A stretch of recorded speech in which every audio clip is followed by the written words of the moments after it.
Welcome to Syntax. Today we have Alex Sexton. He is an engineer from Stripe. We're here to talk about CSP, Content Security Policy. And I'm pretty sure there's very few topics that we have never covered on the podcast, but I don't think we have ever covered CSP. So I'm excited to talk about it today. Welcome, Alex. Thanks so much for coming on. Of course. Excited to be here. I have confirmed, Wes, that we have never talked about CSP. It's not in any of our show notes. So that's really good. And you know what else we don't have, Wes? What? We don't have any bugs in our code because we use Sentry. And Sentry is logging all of our bugs and errors, and we get to find them and fix them. And that's actually not true. We do have some Sentry errors, and we are actively working on fixing them. So, hey, if that sounds good to you, head on over to sentry.io/syntax and give it a try. You can get 2 months for free. All right, let's get going. Alex. We'll introduce him first because, Alex, you probably had one of the very first OG podcasts, and you're part of the reason why we have this podcast as well. Is I knew you back in the jQuery days. You had several libraries you worked on. I think Modernizer, Yep Nope. You did the jQuery podcast. So, you want to give yourself a bit of introduction about what you do and who you are? Sure. Yeah. I live in Austin, Texas, and I mostly do front end web development. But Wes and I met in the jQuery IRC channel doing support, and we got pulled into this cabal back channel of people who answered the questions instead of asked them. And I think we used a conference together and stuff like that. And out of that came jQuery with Paul Irish and Rebecca Murphy and Adam Sontag, and that was really fun. But it was a lot of work to do a video podcast, and so we stopped. We all got jobs eventually. That was from jQuery. We then worked on Modernizer together, and then I started working at Stripe in 2013. So I've been there about 11 years now, a little under 11 years. I think I was I was pretty around, but they had already launched, and we're a product by then, so I can't take credit for super early stuff. But at this point, I am the fourth most tenured person at Stripe. Wow, which is fun. Yeah. Who's above you? The founders? Yeah, the founders, and then one person. So yeah. That's impressive. And what have you worked on over the years? It's mostly I'll clean the dishes after they have lunch, and then I guess in the beginning they hired kind of full stack, everyone does everything, but very quickly I found myself in front end roles there. I wrote Stripe.js v2, if you know about nice. Stripe.js. I've used it. Yeah. I'm pretty sure I'm still running it. I'm running a very old version of Stripe, and I'm surprised it still runs. That's one of the things. Well, I scooped over some details. There are, I think, 3 versions of Stripe.js v2. I wrote the one that is still out there, but one of the purposes of writing Stripe.js v2 a third time was new PCI rules. And so we essentially had to make a library that worked exactly the same before 2 users, but worked very differently under the covers. And that was kind of what I did. Now there's Stripe.js v3 and elements and stuff like that. So I wouldn't necessarily suggest running my current code.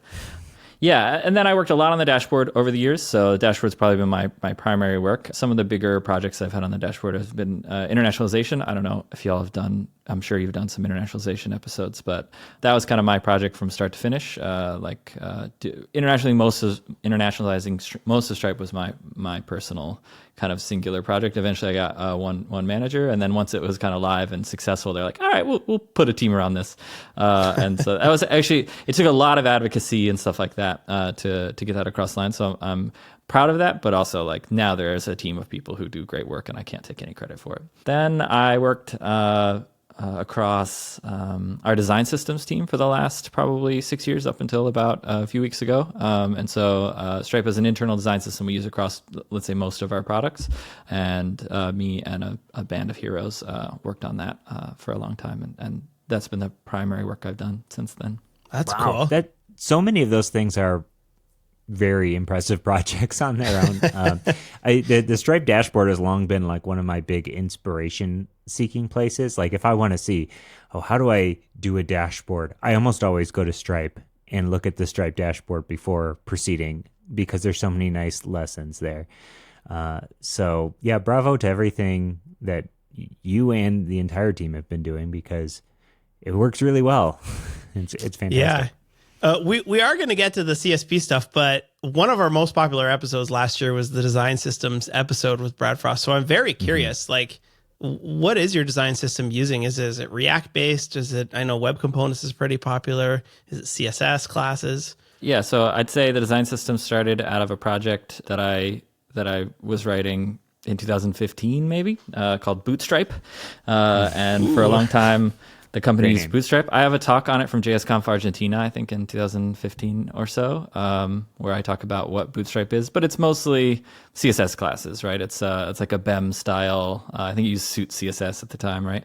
It proliferated to the point where they're like, oh man, we better like build a team around this, and maybe add some JavaScript bindings and things like that as things were moving to React. But at the time, like when I wrote it, we weren't on React. It was still Backbone CoffeeScript days.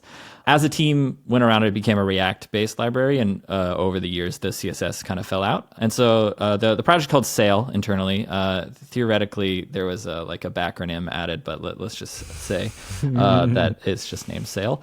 A few years into writing Sail, the Sail is kind of very much extract. And if anyone's like, I don't know, I don't have a lot of advocacy on which way you do it, but I've now done it both ways, and there are pros and cons to like pulling a design system out of an existing product versus like building one from the ground up. And there are a lot of like, man, if I could do both at the same time, that would probably be the best thing. But so Sail was very much like extracted from the dashboard and then turned into these more generic better tested independent components and things like that, and designers were added into the process, so the components are actually good.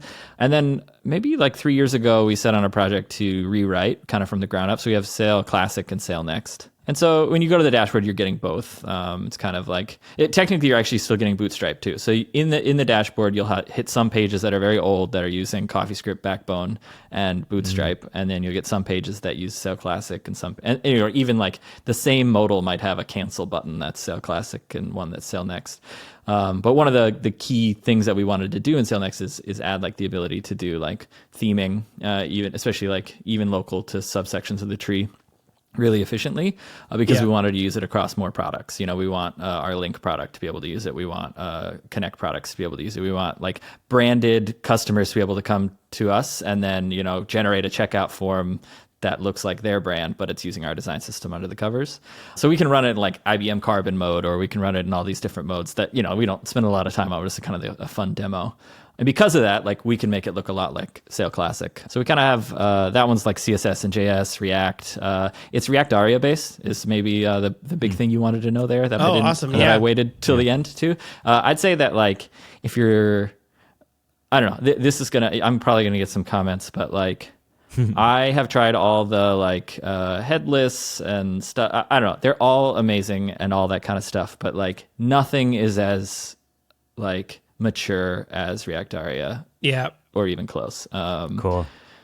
The other ones are super fun and super useful, and probably it's all you need. And I'm not saying anything bad about them. I use them. I use Radix in projects, and like Pedro and those guys are like absolutely fantastic developers, et cetera, et cetera. But like, I think that React Aria has a level of maturity because it has probably Adobe money behind it, and Devin Gavet is a hero.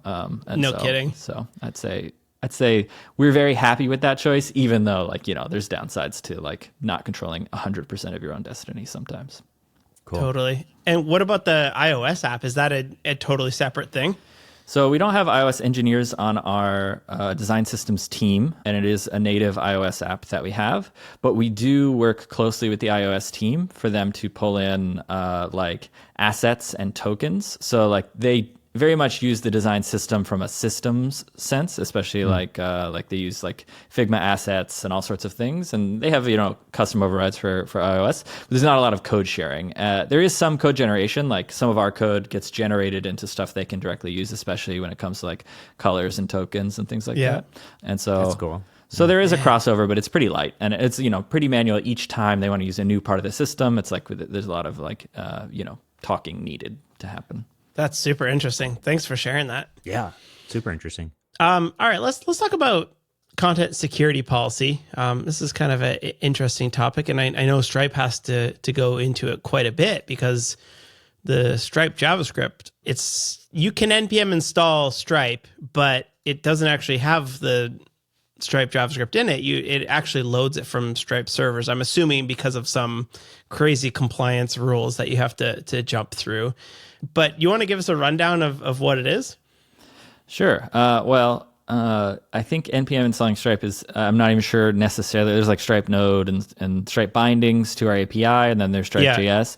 And I have worked on all those at some point, but not a lot of them recently. So there are rules. Anything I tell you about PCI rules, I'll be slightly wrong and some will be mad. But yeah, roughly like you don't want to be hosting the thing that facilitates credit card tokenization directly on your own server.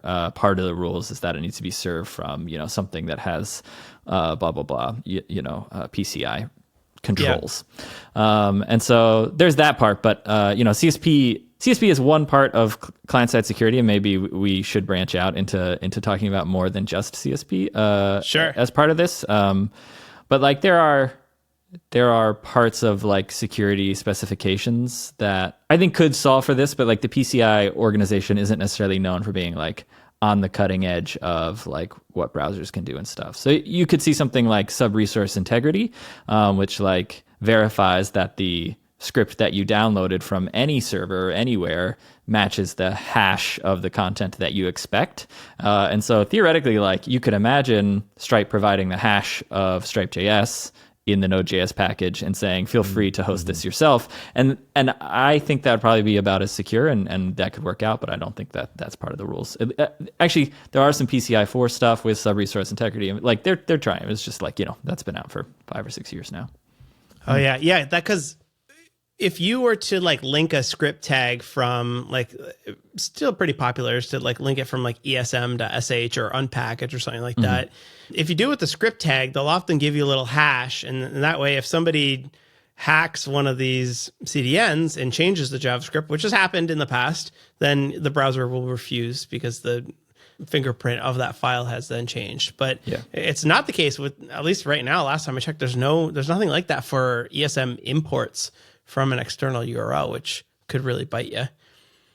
Yeah, I think you might have to import them in like the tag way instead of in syntax. But I don't know the support for that. Yeah, there are CSP ways on top of this, right? So maybe we should back up. Should we talk about what content security policy is? What's the level of knowledge we're going for here? What does it protect you against, and what does it stop? Yeah, assume the audience knows nothing, probably. Okay. Yeah, I love that sense of trust that you have in them.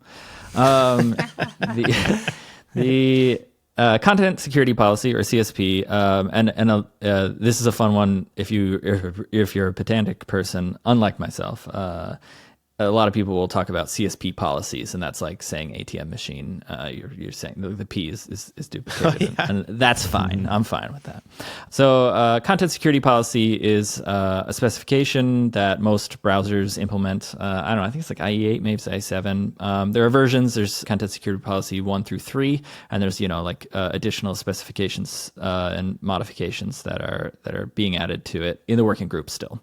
So it's an evolving specification for increasing the amount of vectors of attack on your website, especially cross-origin, but also like cross-format. If you ever went to a Douglas Crockford talk way back in the day, he used to have this thing at Yahoo. I'm going to remember it after this, but they had this whole thing that was like a sandbox. You'd like run your stuff through the Crockford sandbox, and it would like make everything safe and not allowed to reach, I think it's sort of the sea or something. But anyways, he has a bunch of talks where he talks about like, there was this fundamental security mistake we made when we made the web, where you could just load a script from anywhere. That shouldn't be allowed. Like, that's fundamentally the wrong choice. It's very bad for security. The web is insecure, and we shouldn't have done it. And this thing I made at Yahoo fixes it, or whatever is the idea.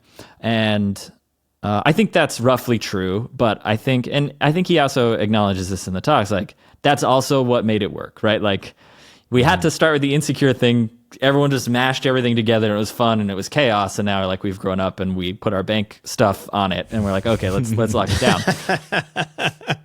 This isn't just web rings anymore. Yeah, exactly. And so like I am happy, like my career comes out of the fact that we were able to do that. And now my career comes out of the fact that people need to stop that from happening maybe by default.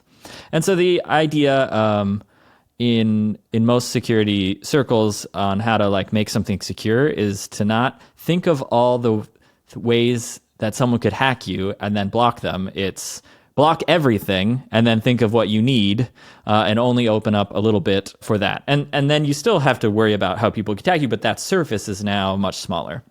And so with content security policy, you can create a policy. I think it's a little more complicated than this, but like I think it's fine. That roughly says my default source is just self. And that means that for all the various rules that we can set, we can talk about that. They apply to script tags or style tags or JPEGs or places that you can request things from, or images too. Interesting. Yeah, all that kind of stuff.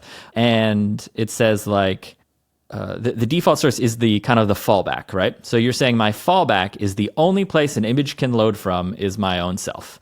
And then immediately you're in that world where like if you try to load an image, if you try to like make a request, if you try to do any of these various different things, if you try to like even XHR to another server, it'll get blocked by content security policy. And that's like a nice starting point. And so you write your app and then you hit a point at which I need to make an XHR to api.mywebsite.com. And at that point, you say, okay, I'm going to say my default source is still self, and then my my connect source, which is like what an XHR would go through, is going to be self and api.mywebsite.com. And so now you have two places that requests can happen, and you've closed a lot of vectors for someone to like exfiltrate data or inject scripts.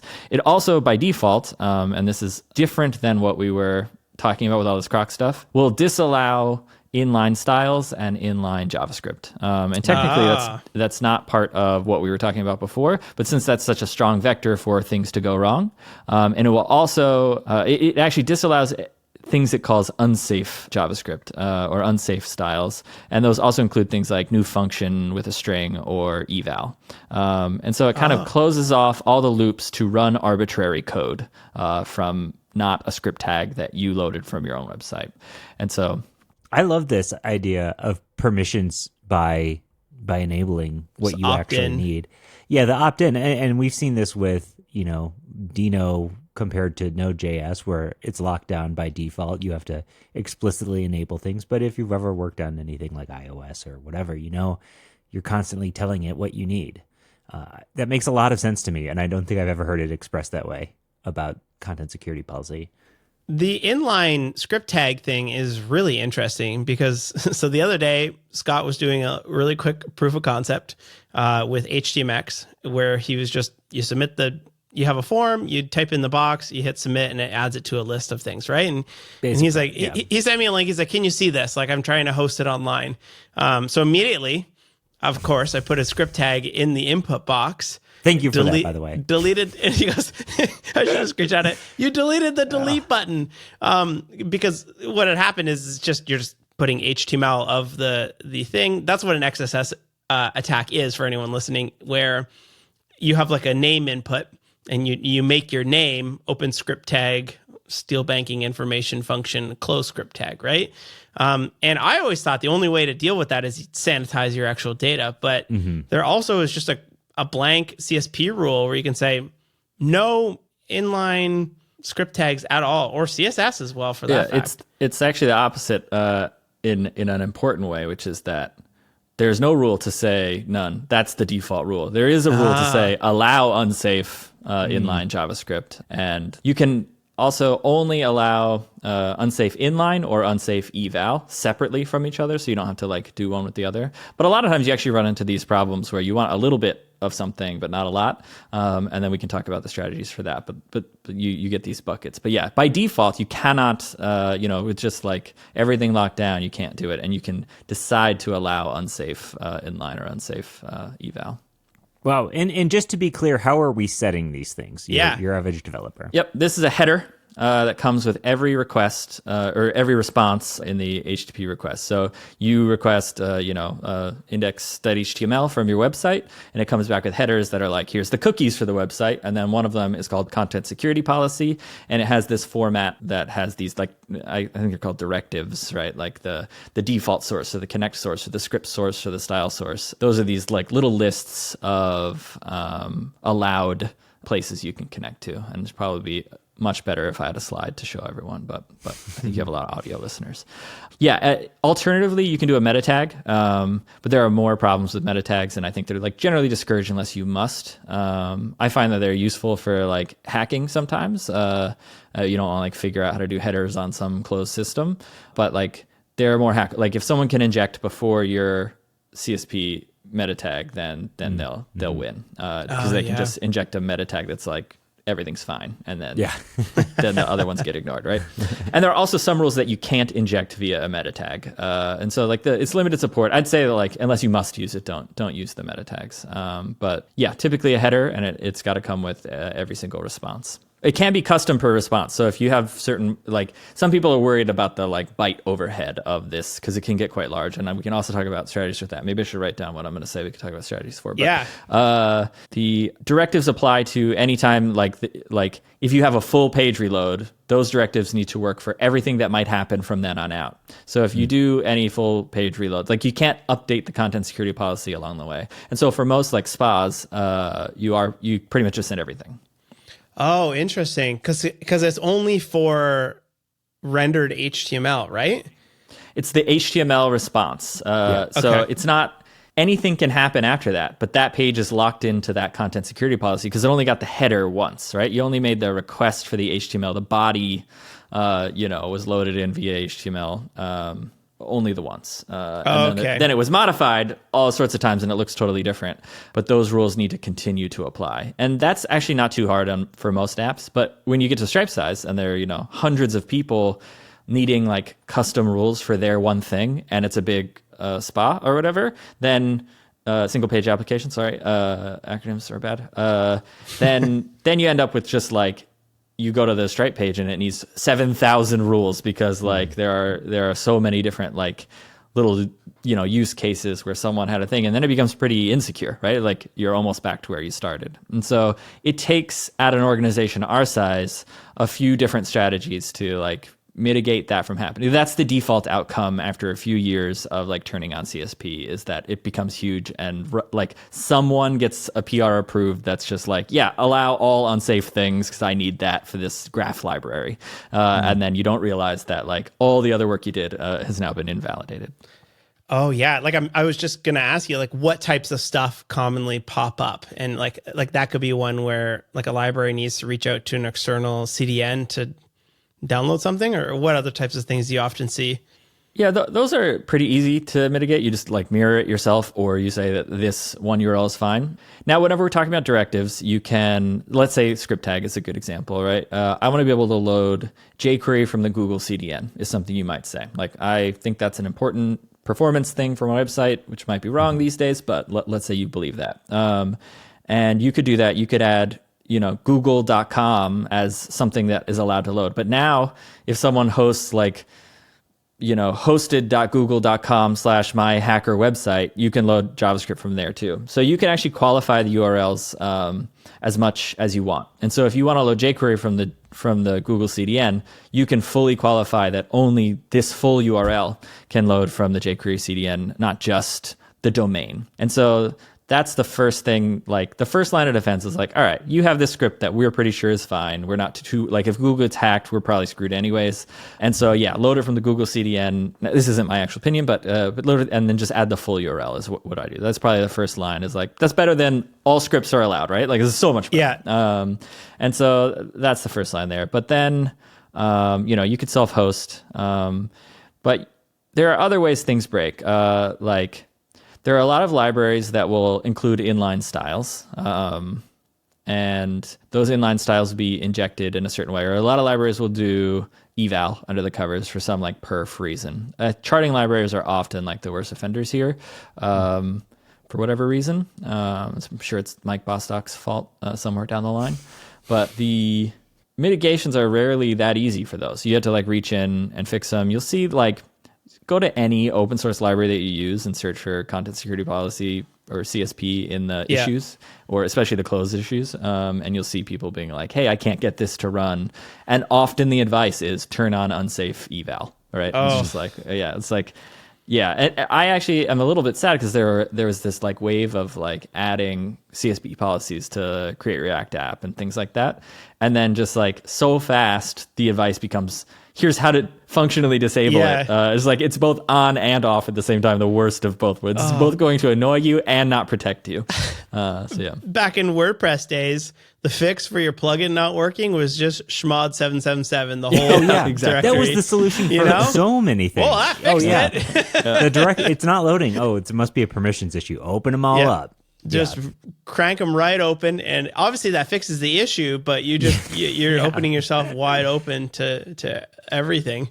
I think that like an interesting conversation that maybe you want to bookmark, but I think you said something about even unsafe inline styles, and I think that's a really fun. When I give a talk about this topic in general, that's the one that I like to give because people don't realize how much damage I could do, or not. Sorry, it's not me. I could do once I read the reports of people who can do damage with just like inline style tags. Can you go deeper with that? Yeah, tell us what can we do? Let's hear about it. So like the fundamental like piece is a request. Well, I don't know. There's two ways that you can hurt a website with JavaScript or with style. Sorry. The first way is to deface the website, right?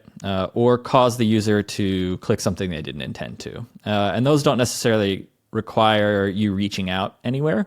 And so you can imagine there are like clickjacking is maybe like the earliest form of this. You make some invisible link that covers the entire page, and no matter where you click, you're going to get redirected to my website. So I can't inject a meta tag redirect, and I can't inject script that redirects you to my website. And I could inject something that's like, hey, click here to win $1,000, but that seems sketchy. But I could make it to where the entire website has an absolutely positioned, fixed, whatever, fully clear link over the top of it, and then anything you click from that point on will actually just go to where I want you. And I could even, guess what you're going to click and then make that page look like you intended on being there, right? And so it'd be great for phishing. Another old one that's like roughly fixed is CSS link knocking is what it's called. So if you know about, the visited selector, the visited links turn purple and get a different treatment, right? And so back in the day, people would just on the side of the page where you couldn't see, off the corner of the page, they just, render all the most embarrassing websites and see which ones match the visited selector and be like, hey, looks like you go to embarrassingwebsite.com, pay me money or I'll send it to your friends or whatever. A lot of people were also afraid about like, you go to your insurance website and they do a quick visited link knocking check against you to see if you're searching for symptoms of certain disease. Like there are ways in which that could also be bad from a state actor standpoint. That's why if you use get computed style in CSS on a link, it will not give you any of the styles except for the unclicked link color or a couple others. It's just a cat and mouse game. So really all we did was make that trick slower. Imagine if you, I really like this too. Imagine if you made a really hard to render style for your visited link. So it will render it. And then if you do get computed style, it'll tell you it's just a non-visited link. But like, what if it takes, 100 milliseconds to render that much like box shadow? Like you just put 800 shadows or something overlaying each other. Oh my gosh, so now you render smart. the links and you see which ones take a really long time to render or you do that kind of stuff, right? And there are versions of that. Could you do the height on a visited link and check the height of a parent all div? sorts of ways to essentially compute whether links were, but it all becomes slower because you have to like guess and check and so really all they did was like slow that down and make it less hard but or less easy. But yeah, I don't know, one of my favorite things about talking about security is I repeat a report I read and then everyone's like, wow, that's so smart, and then it gets like credited to me. And so I should say that I've hacked exactly one thing I think ever in my entire life, and the rest I just read the report of someone else who's much smarter than me. So Oh, hats man. off to the real hackers. And to be clear, my bug bounty that I got was on Yahoo Sports. Oh, really? So Nice. you got a bug bounty. Nice. How much did you get? I think, well, I was playing fantasy football with other Stripe employees, and the winning like person would win like $200. And like on week 1, I hacked the like bio section of my thing to script inject, and so I could like delete anyone's team or change their players. And all I did was change their team names to like something that was good about me and bad about it. It was, like Alex Rules, West Rules would be their team name. And so anytime anyone played me, their team name would change to something like that. And then at the end of the season, I reported the bug, and I think I got like paid out like 50. I got last place in the league, obviously. And then I got paid out like $1,500 or something like that. That's pretty sweet. Yeah. Much better than winning the league, I think. Yeah. And like requests as well. Like you could do background. Yeah. Like you So get that's- background and image, and it would, if there's a CORS issue on your bank's website, it could ping a URL. Yeah. So that's the second half. So I was talking about kind of two ways. You can kind of deface or trick with the defacement. The other half is you have a combination of being able to make requests, so you can exfiltrate data.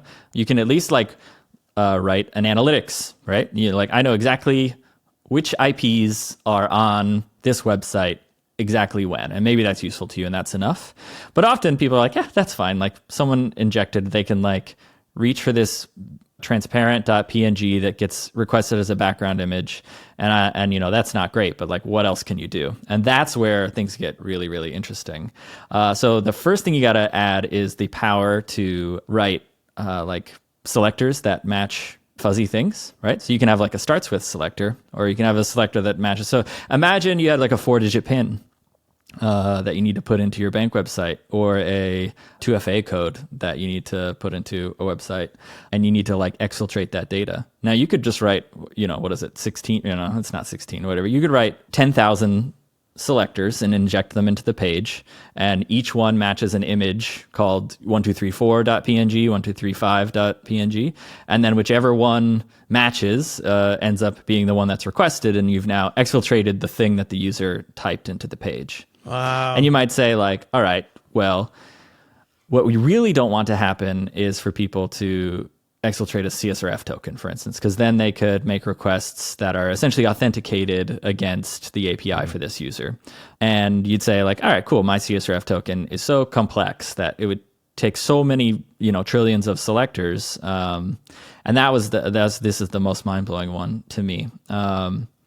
Another thing that you can learn about CSS is that you can import external CSS files at the top of a CSS file. You can say import foo.css, and that request gets kicked off but is blocking of the rest of the style's rendering. And so you can do this. This is a little bit hard to explain over audio, but you can essentially make a loop. So you have a request that gets kicked off, and then in the body, all you search for is, let's say it's just an alphanumeric CSRF token. And so you just search for A through Z, right? It's all lowercase. And all you did is you wrote 24 selectors, A through Z. The script up top is non-blocking, or you can make it non-blocking in certain browsers or something, blah, blah, blah. Who cares? One of those selectors will match, and it'll ping the server. And that server will match, a.jpg. It'll load it in the background somewhere, you won't see it. But you haven't replied yet with the import from above. So now that import above is also on that same server, and it knows that A hit. And so you can respond with a CSS that all the prefixes already start with A, because A is true. And then you can say, all right, here's 24 more, where it's A, B, A, C. And you can essentially, in however long your CSP request is and however much entropy there is, in 30 requests, fully, extract someone's CSP or CSRF token and blah, blah, blah. And this is happened in the wild, and someone reported it, and it, for the most part is mitigated, but not entirely. So that's like an interview question. Yeah. Wow. It's such a cool hack. I have nothing to do. I believe the person who found its handle on Twitter is Donut something, but Donut found this. So I can share it with you in the show notes. They're an incredible security engineer, so I do not take credit for that in any way. Wow, that is fascinating. And even on like the same, going back to like the allowed domains in the CSP, like one thing GitHub did a couple of years ago is GitHub pages used to run on github.com. And you're starting to see this a lot more is if anyone allows you to host anything on Vercel or Netlify or whatever, they don't put it on their main domain anymore because that's too risky, letting people run code on the same domain. So now it's github.io for pages, and you can't actually run any code on github.com. Yeah. You'll see that a lot.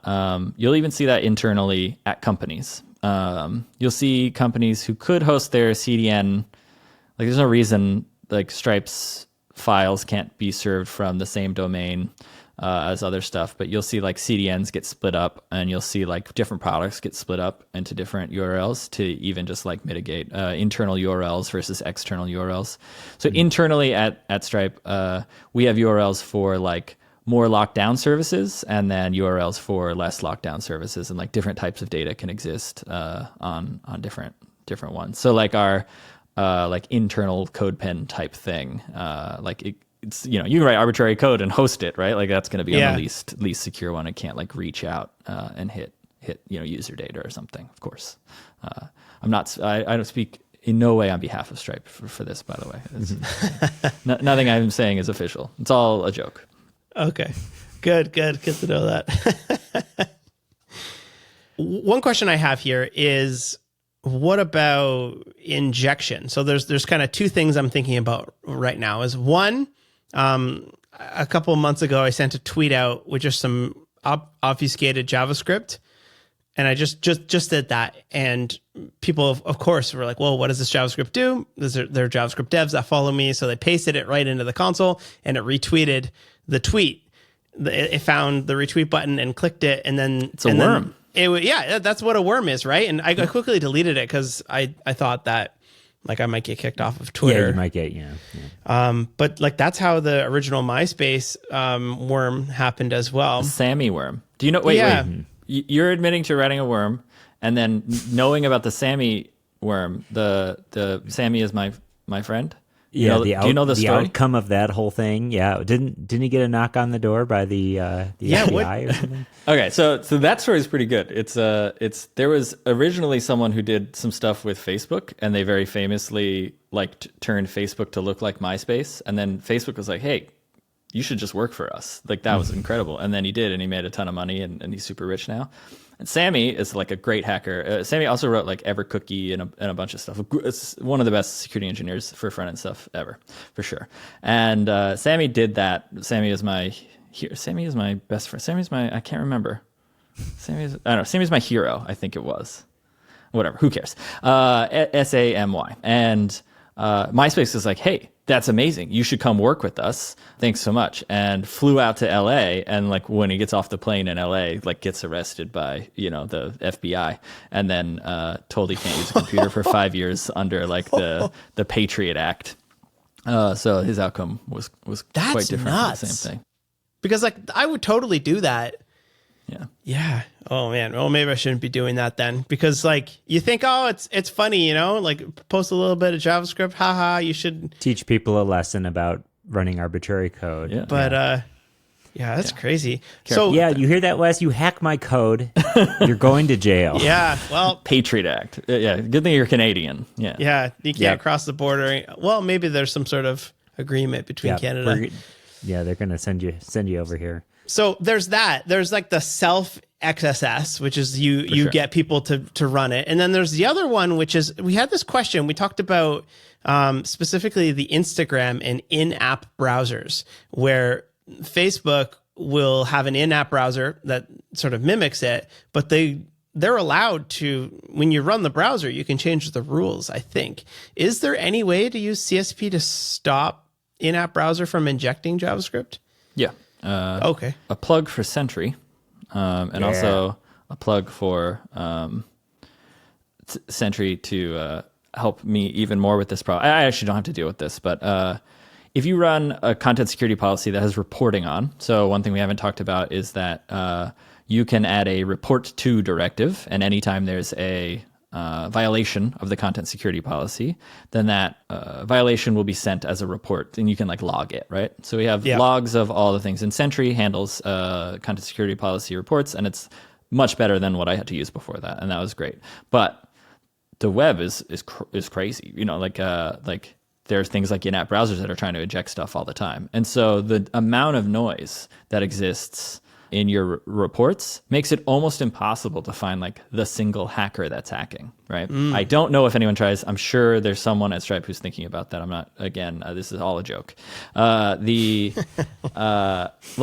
a very difficult job at a company to go through all the violations that are happening because of things like in-app browsers, but they will fail. So essentially the in-app browsers will try to inject stuff onto your page, but in general, they write that in a way that if the page rejects it, then like things still work. And so for the most part, that's exactly what content security policy is for. If you don't want Facebook to inject their tracking cookies onto your page in the Instagram in-app browser, then use content security policy and don't put their, like the allowances on there, and that will work for the most part. So it is possible, and there's no way. Well, is there no way because they're building the browser? There's no way for them to like reach their paws into the security model of the browser. I don't know the details here. Or the exact details. If I had to just make a wild guess, is that because of the lockdown browsers on iOS, it's pretty difficult to do, and I bet in Android it's a little more all over the place. I think my assumption is that for the most part, the majority of people are using in-app browsers that probably are not like hacked in such a way that they're ignoring content security policy. But I mean, you could counteract that, right? You could write something that like destroys your web page if CSP, a script that's inline that says hide everything, and that would be blocked by content security policy. And if it's not, then things go away. So I don't know. You could, it's a game. It's all cat and mouse. That's cool. Yeah. And what about the self XSS, like running code in the console? Does CSP stop that from happening? Not really. Your audience is different than most people's audience. I don't think that like it's a huge problem. I think that's more of a browser level thing. Now, if you go, I can't remember for sure, but I'm pretty sure Facebook, if you open up facebook.com, it's like, hey, did someone give you something to paste here? Don't do that. Like that's not going to give you more friends or whatever.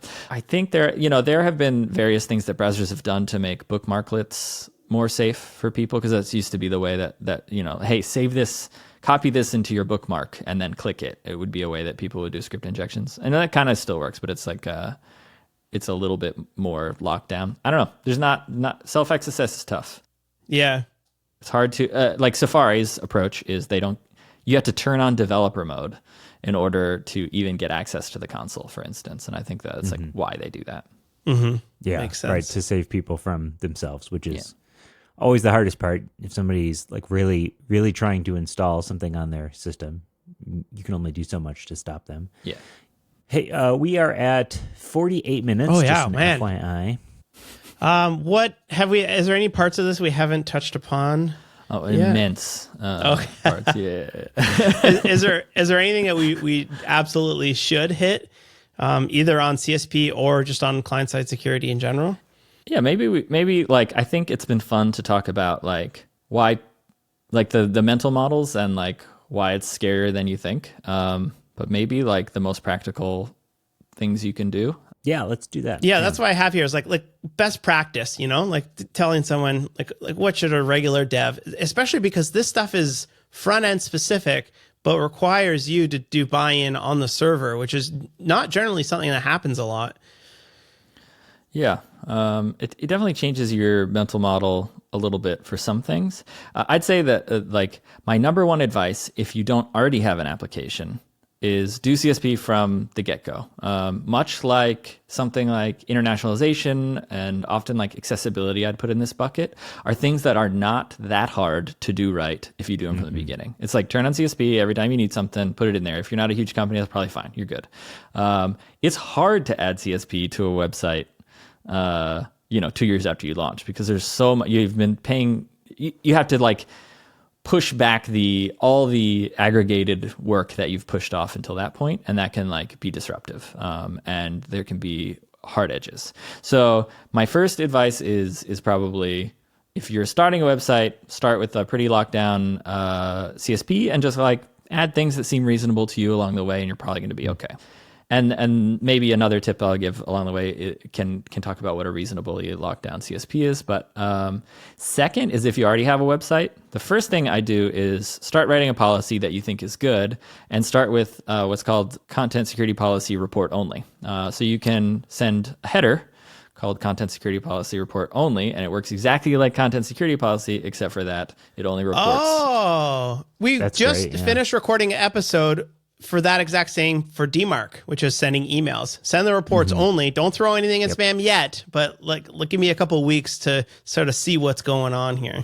One thing that I didn't immediately realize is that also this isn't, I wouldn't say this is the definition of incrementally shipping, but as someone who's a fan of incrementally shipping, you can do it in 2 increments, because you can serve both a content security policy and a content security policy report only. So you can just lock down stuff that you're not using, right? And then have I have to keep unsafe inline or unsafe eval because I know these libraries are in use, and I can't lock that down yet. But I think that I might be close, and so you can also do the report only, and kind of like work towards the more locked down content security policy at the same time. Like, you don't have to wait until it's perfect, I guess is really what I mean there. But the increments are 50%, and those are the only increments that you can do is 50%. Half. Yeah. So then there are strategies, right? Different people have different opinions on the best strategies for rolling out CSP. I'd say that for most, smallish things, I wouldn't worry too much about a strategy. Just lock the default source to self at first. And when you need to make an HTTP request, add the most qualified URL that you can, not if it's the domain, then so be it or whatever. And then just go on with your life. If you need to add, so just literally do everything exactly the same you would, but whenever it breaks, add it to the CSP policy. And then you're going to be so much safer, even though you're doing everything exactly the same. Now you may need to make some decisions on how you load in JavaScript. Sometimes someone's like, all right, paste in this, put this in your body, and it'll asynchronously load this other thing in. And you need to make just some decisions. Sometimes you have to trade off performance and security. Sometimes you don't. There are some things we haven't talked about, and those are, you can put hashed scripts, or this isn't a great word in all cultures, but a nonce is something you can add to your header in order to allow specific inline scripts. So you can say the hashed contents of this script that I want to load is this in SHA-256. And you can put that in your header, and then it will allow that single inline script. And so if someone's like, hey, put this, inline script in your body so it can load, you'll need to add both the thing they end up loading as well as the hash for the script to run it. Or you can just choose to, use an async script tag or something instead. I don't know, the specifics matter there. Yeah. And so there are, different ways to make things okay for your website. Some people are really adamant that hashing is okay, but so a nonce is just here's this randomly generated string, and I'm going to also add that nonce attribute to the script tag. So you can say script nonce equals foobar baz, and as long as the header also had this double check, the header knew that this would exist, and now it exists. And so that's what a nonce is. But those often get caught in a cache. And so you'll see websites serving a nonce in their header, and it's the same for every user every time. And now you're in a bad zone where you've given an attacker away. So if you're considering doing it, I'd optimize for hashes long before you did nonces, but it's not always an easy thing to do because sometimes you have a dynamic script or something. It's tough. Yeah. Another thing you can do is a lot of times the reason people need inline JavaScript to begin with is to load their initial state. It's Redux state equals foo. Hydration. For that, load it as JSON and then have a non-inline script tag parse the JSON out of the DOM, right? You can still do it. It's just not a live script. And that's a much better practice anyways, because now that block isn't script injectable. For years, the default explanation on how to do that on the React website was injectable. If you just added a closing script tag to like the name, now you've closed the script tag that like your initial state was in. Oh, yeah. On my website, I just throw it in a hidden text area or input or something like that, and then just pick it up from that. A common thing is for people to still put it in a script tag, but give the script tag the like type application JSON, which won't execute. And so it's cute. I don't think it at least doesn't like try to like render it. Like you don't have to pay the cost of the DOM caring about the inside of it. So maybe there's a benefit there, but there are probably other ways to do that. So yeah, there are some gotchas there. And then maybe practically speaking, I think the next thing I would advise is for people to think through a concept that isn't an Alex specific concept that you can like Google about, like, and that is the concept of threat models. And so one of the fun parts about thinking in a security mindset at first is you're thinking like a hacker. You're like, someone could chain this to that to the other thing. And then you start building web applications that are really complex, that are blocking against legitimate like exploits that are just really unlikely. You're focusing your energy on a small part, even though the attack vectors are large, right? Shout out to an old coworker, Rich O'Healy, who really advocated for this in my life. But the first thing I do is like figure out the threat models for the thing that you're doing. Like what bad things can happen? What are the worst outcomes? And then like work backwards from there. And if like something isn't work out, like it doesn't mean like don't solve for that thing. Of course, like whenever you're going kind of from a permission based instead of like allow list versus deny list kind of mindset, like things are going to be locked down by default. But there's like always a way through, right? It's about like layers of security and making sure that you're focusing on the right spot. And then maybe my last tip is that there's one thing that we haven't talked about, and it kind of is a new idea that I haven't got to play around with a lot, and it's kind of I don't know, I'm speaking for people who I haven't talked to about this, but like it feels like the goal of a new directive called strict dynamic is to mitigate some of the problems that organizations like Stripe or like any kind of like more complex than a few developers might see. And that's where you get like so many rules and so many things that it's like too hard to understand what anything is doing. And because there's only a single that you end up in this world where you trust this initial set of things and then anything can happen after that. And so they've essentially kind of codified that in a nice way. They're saying there's this new directive called strict dynamic. And so you can say my script source is strict dynamic. And that means that make sure this script is allowed and it follows all these rules and it's in part of my LLS and from there. But anything that script does is fine. So it can load from any domain. It can do anything. Like I already trust that script to do anything on my web page. So like if it gets hacked, I'm already like probably screwed. Like probably if someone could hack that script, they could hack the CSP header itself, like is the idea. It's not necessarily true, but it's like a nice place to give ground. It's actually a good kind of like application of the idea of threat models. It's just like in the threat model where someone can hack your server and change your script file, they can probably also change your header. And so let's just make an easier use case and we'll actually end up with better security because people won't have to accidentally add an unsafe inline, which is much worse than strict dynamic, because the strict dynamic can now update, stuff and inject inline scripts and do all that kind of stuff because it was originally trusted. And maybe one thing, because I'm worried that this whole time I haven't explained that, is inline styles or CSS and JS from React uses the style APIs under the covers. So if you update the CSS or the style attribute of an element in your React, you're not actually doing inline styles. They compile that to a call to element.style.value equals, right? Oh yeah. It's using the DOM API, not it's just the DOM API style tag that needs to be parsed. CSS and JS is totally fine in React. It does not break the unsafe inline rules because it does the compile down to JavaScript that calls that. It's not like arbitrary text for the most part. And so that last thing is like consider strict dynamic if you're making a new website, or if you have an existing website. That's often a good first pass, is like doing the strict dynamic. Like, yeah, I can lock down this from here, but then it gets really murky from like the long tail, and that's often a way to like do that. So you can mix that with the report only stuff, and really get like a lot more confidence that like data exfiltration and XSS and stuff like that are impossible. But again, it's layers. Still sanitize stuff, and like don't rely solely on this stuff. There's ways around everything. You want a multi-layered defense for sure.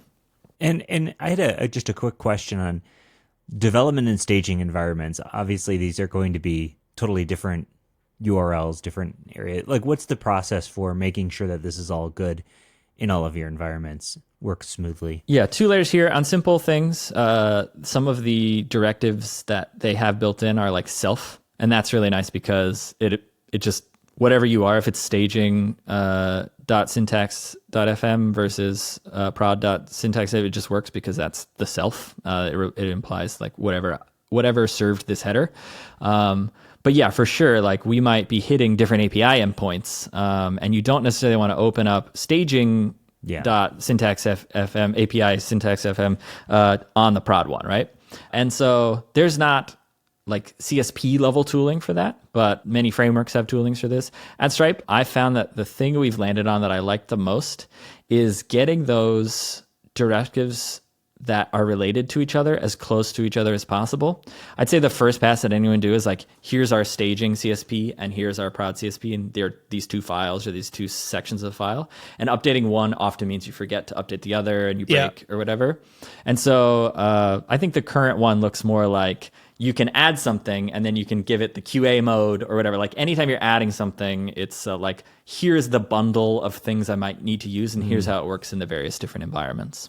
That's cool. Yeah. And is the list of CSP, does that live in like a text file in your Git repo, or do you have to go into Jira and talk to the IT guys to get something added? You're asking specifically at Stripe? Yeah, because like I know in a Next.js, you just add it to a header before you send the thing, right? But bigger companies have Nginx servers in front of everything. Yeah, it is a static file, but it has essentially like PR approval rules that security must sign off on the change. So it does need to get signed off on by security. And there's a ton of documentation, like automation, that happens. Like if you add a rule, it's like, hey, this is not going to work. Here's why. Here's the docs. So like there's a lot of automation around trying to like not require you to like do that like slow loop. But like Stripe is pretty advanced here, I think, compared to other places. You're not going to find that's all custom stuff we wrote. Totally. And can you real quickly tell the story of what happened on Black Friday to you with the CSP? Sure. I think remind me to tell my original CSP story. I meant to tell it at the very beginning of the episode. I think it's good. But so it was Thanksgiving Day, the day before Black Friday. Apparently Stripe and Vercel I think we're like, oh, we should do a Black Friday, like how much volume has gone through Stripe on like the Black Friday Cyber Monday. Maybe you saw, what is it, bfcm.stripe.dev, maybe. I think we took it off the main.com domain for the reasons specified earlier. And it, is a Stripe website that we had to host, and some people were building it, and then they're like, all right, we want to deploy it on Stripe's infrastructure. And then it hit all these checks. And so it was kind of being developed outside of the things. There's this quick project people wanted to do. And then it's like, let's pull it into the infrastructure so we can serve it on stripe.dev. And like it failed all those checks. And security was like, nah, we're not going to like approve a bypass of all the security checks. And so, I spent the morning on Thanksgiving, like essentially doing what we were talking about. It's like, all right, let's go through everything. Let's put up a report only. Let's start breaking it, and then like working through the thing. And so, first thing you can do is in that situation is what I did here is, put up a default source self, and then the page doesn't load at all. One failure happens, and then you Yeah. like add a directive or you fix the code, and then you get a new error, and you just keep doing that until it happens. It was a few hours, I think, and we got something out the other end that was like pretty agreeable to security, and it went out the other way. But it's always fun to be the person who knows about that in an emergency, because there's like a high reward for like how quickly you can kind of solve that stuff compared to like the team that like didn't know that was a requirement. So maybe the lesson there is like, as early as possible, try to like surface these errors to people. Yeah. Awesome. And yeah, we got time for the story. Yeah, go for it. The other story that I wanted to tell, it's quick. I was at JSConf EU, I don't know when, 2012, maybe 2011. And I had just started like getting into security and content security policy and stuff like that. And I think I was speaking, I can't remember. Maybe I was just doing video. I think I was just doing video. And so I was out there like speaker's dinner or something like that. And I was talking to someone who's like, I was like, I'm Alex. I work at Stripe. I'm cool. I work on jQuery. I feel important. And he's like, my name is Mike West, and I do some security stuff at Google. And I'm like, really cool. I was like, I've been learning a lot about something called content security policy. Do you know anything about it? And he like very nicely informed me that he was the author of the spec, and Love it. And since then, I've been very, very fond of Mike West, who I don't think he's like solely the spec author these days. I don't know the extent to which he's involved in new stuff also, but like he is a huge, massive, maybe majority fingerprint on a lot of the CSP stuff, and is extraordinarily good at describing the problems, and I can credit a lot of the things I've learned to him, but like fundamentally I think has changed the security landscape, but I really put my foot in my mouth at that point. Like, I don't know, I really felt like I was coming across like someone who knew what he was talking about, and it was the spec author. It's the guy who who actually made it. There is exactly one person who I couldn't essentially come across like that too, and I was talking to him. Yeah. The entire world. Mm-hmm. Oh, beautiful. That was super interesting. Thank you so much. We'll move into the last section of the show here, which is a sick pick and a shameless plug. I'm not sure if you came prepared with those. I did. Sick pick and shameless plug for, I guess a plug could be for anything, but what's the, a sick pick is you pick something that is sick. So it could be a microphone, could be a chocolate bar, could be an activity you enjoy, could be something you got for Christmas. 2 different types of chip clips were some of our past. I just sick picked these really cool chip clips, which I'm a big fan of.